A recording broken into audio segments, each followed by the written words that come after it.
Latvijā lielās talkas vietu rekordskaits – gandrīz 1500. Vides fakti talko Gaujas Nacionālā parkā, Satezels Pilskalnā un pie Vējupītes. Gaujas Nacionālajā parkā talko vides profesionāļi, inspektori, ministrijas darbinieki un speciālisti no dažādām Latvijas vietām. Un kā jau pienāks Siguldā, tauciniekiem iesildīšanos darbam vada brāļi Dukuri. Nu, vāram pagrāt. Noderēs.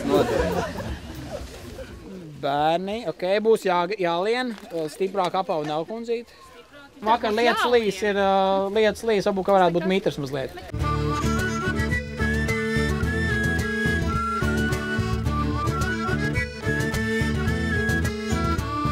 No Pilskalna dodamies lejā Vējupītes gravā.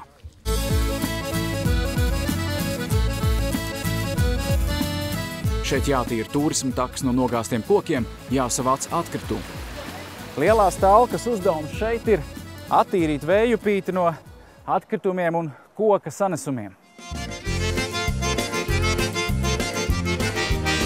8-gadīgais Kārlis cīnās ar baļķi upes krastā, bet viņa tēvam cits atradums. Tas ir viens labs atradums, ne? Jā, ļaudis parūpējušies. Cilvēkiem jāsaprot, ka upīte nav tā vieta, kur riepas glabāt. Ja, ir izgāstos poligoni, kur var aizvest nodot. Ja. Es varu nākt palīgā. Jā. Ko jūs sakat par tiem, kas nāk un te Gaujas parkā izmetās dzeltenajā maisā arī atkritumi, vai ne?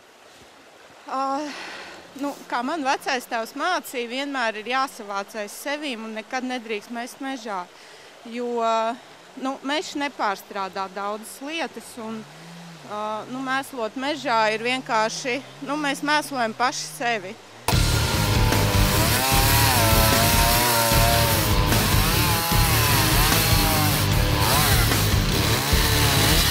Šiem vīriem laikam vissmagākais darbs šodien – cīņa ar bebru aizprostiem.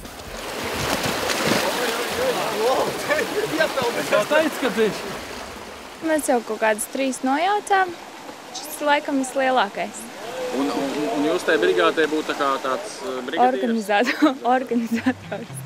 Varētu jautāt, kāda jēga cīnīties ar dabu. Upē krīt koki, bebri ceļ aizprostus, taču speciālisti saka, cilvēks var izdarīt vidē savus akcentus, īpaši tāpēc, ka bebrs Latvijā savairojies un bieži diktē savus noteikumus. Atbrīvojot bebru dambus, mēs veicinām rudenī lašveidīgos zivju sugām iespēju nokļūt pēc iespējas tālāk un nāstot. Jo par šo upīti laši un taimiņi virzās tālāk un veic savu nāstu. Talkai beidzoties, visi pulcējas pie Gaujas. Te ierīko apmetni turistiem, tepat arī garšīgas pusdienas.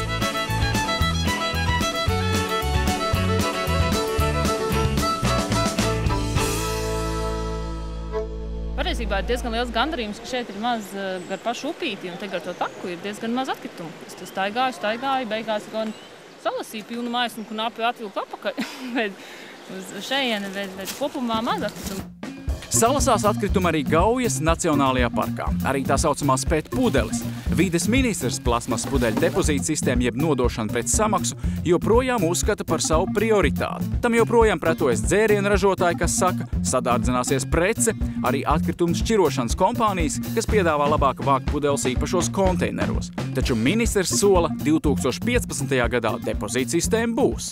Mans uzstādījums ir, ka mums ir jāpieņem visi normatīvie akti, kas tos datumus paredz jau šobrīd un 12. gada laikā, un tad es esmu gatavs atkāpties uz 15. Pie tāda nosacījuma, ka mēs iecērtam akmenī, ka 15. būs. Gaidīsim rezultātus. Tikmēr Nacionālajā parkā šogad tāpat kā citur turismu takās Latvijā gaidām vērienīgi atjaunošanas darbu par Eiropas fondu līdzekļiem. Septembrī, oktobrī lielākā daļa no šiem taku posmiem, skatu platformām, skatu torņiem tiks atklāti turistiem un rudenī es iesaku varbūt pietaupīt savus plānus uz dabas apmeklējumu vasarā, kad notiks lieli darbi, bet ieplānot un atbraukt, paskatīties uz jaunajām takām, uz skaisto Latvijas dabu. Nu ko, aicinām dabā!